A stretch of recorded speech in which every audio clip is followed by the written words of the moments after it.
Hi, my name is Sarah Brockwell, and this is my classroom management plan for Miss Wanda Jackson Classroom Management. So we'll start with my philosophy of teaching. I believe every student can learn. In order to create a conducive environment for learning, trust and safety must be established. Understanding disruptive behaviors in student positions will allow me as a teacher to better meet their needs in their educational journey while implementing effective classroom management procedures. I will reflect and use those thoughts on ways to make learning better. My job is not only to teach content, but to develop life skills as well. And I have a nice little quote from Albert Bandura that kind of reflects what my philosophy is about.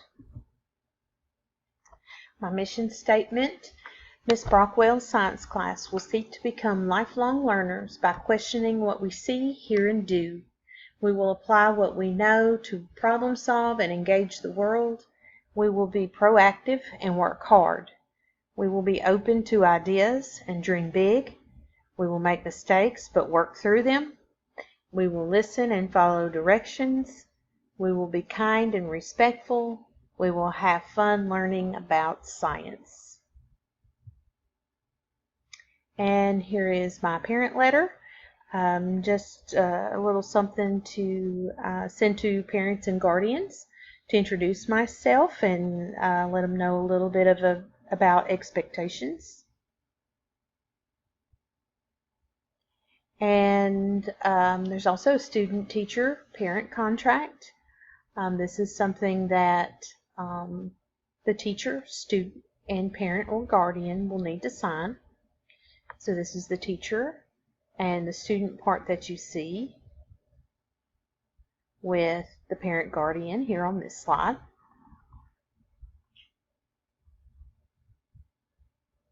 Three pillars. Pillar 1 is same side. Teacher accepts the position of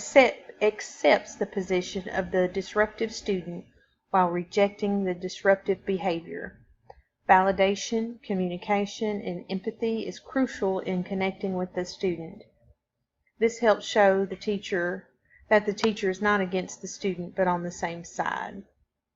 Collaborative solutions, the teacher involves students in discipline solutions.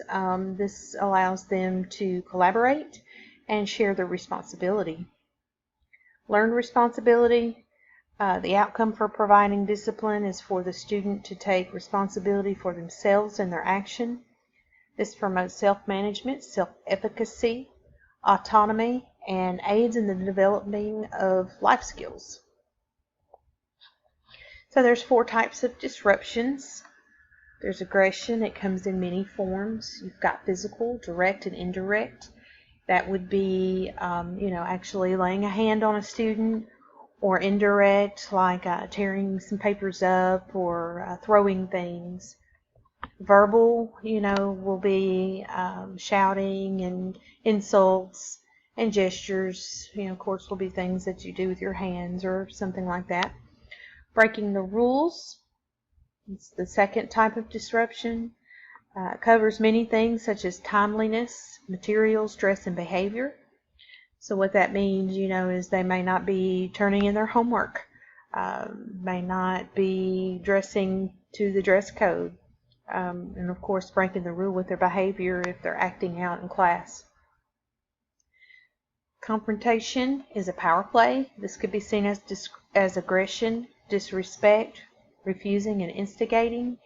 And I also liked how the book mentioned that the teacher can, when the teacher is aggressive as well, it's a form of confrontation. So it's something that definitely needs to be worked on by the teacher. Disengagement can take many forms and often just a solo disruptions. It'd be like off task, either behavior or verbal, tuning out, hyperactivity. The 7 positions, those are attention seeking, avoiding failure, angry, control seeking, energetic, bored, and uninformed. And these are things that even as adults we face.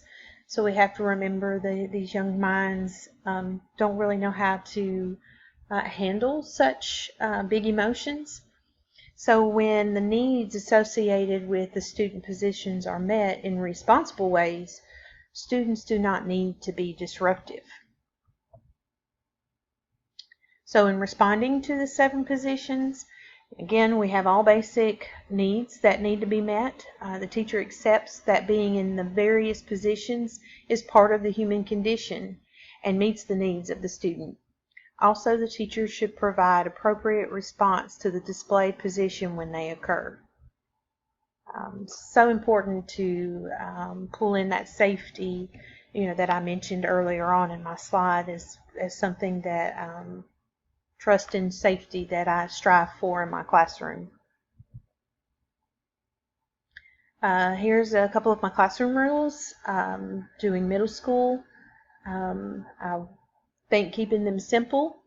I also like the idea of not having any negatives or saying do nots, but be on time, on task, and prepared to learn every day.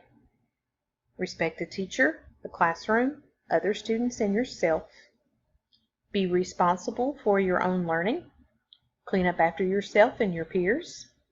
Keep all personal electronics put away.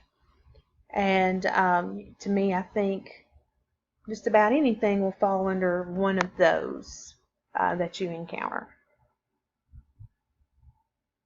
Here's my consequences. Verbal warnings, you'll get 1. 2, you might have to pull them aside. 3, stay after class and speak with the teacher. Send an email to, parent or guardian, or send a letter home to let them know what's going on and what you've already addressed and what the next steps will be. Phone call, which would be the last action before referring to the office.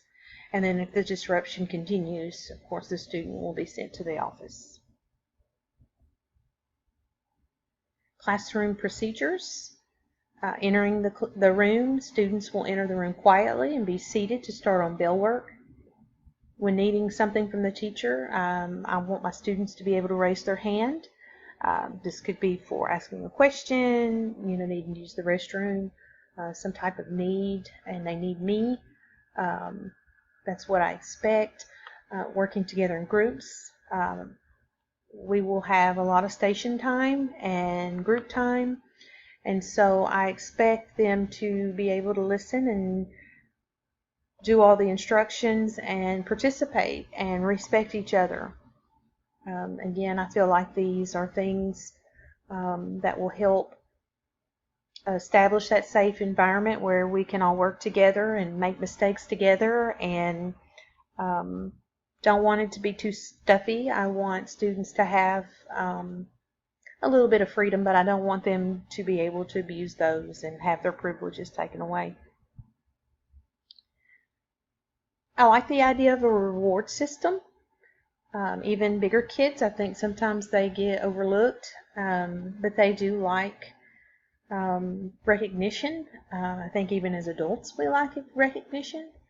So, of course, praise will be something that I intend to do. I do like the idea that it needs to be authentic and genuine. I don't want to just do, just generic things, but I like the idea of shout outs, which is just a little something that, for noticing something that they've been doing, to do a little shout out, and that way they can be proud of their accomplishments. Another part of the reward system, I like the idea of class money. Of course, different things, different things that they can do to earn money. Even though I do like the idea of rewarding, hard work, participation in class, good behavior, I don't want my students to think that they automatically are given something for that, because this is something I do expect them to do on their own. So I think I would do this more of not a routine thing, and keep it variable so they're not dependent on certain things. But I know I've got a few things listed that they could cash their school bucks in for.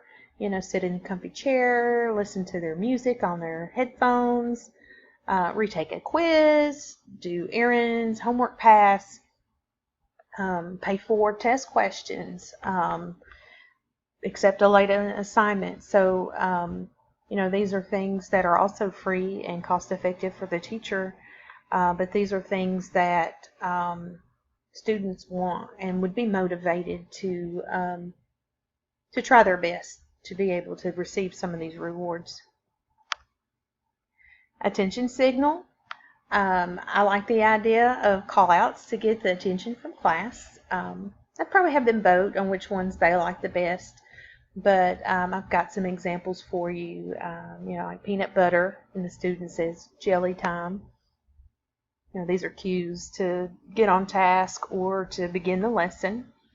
And then, you know, having bigger kids, it gets kind of, you don't want to get too below their level.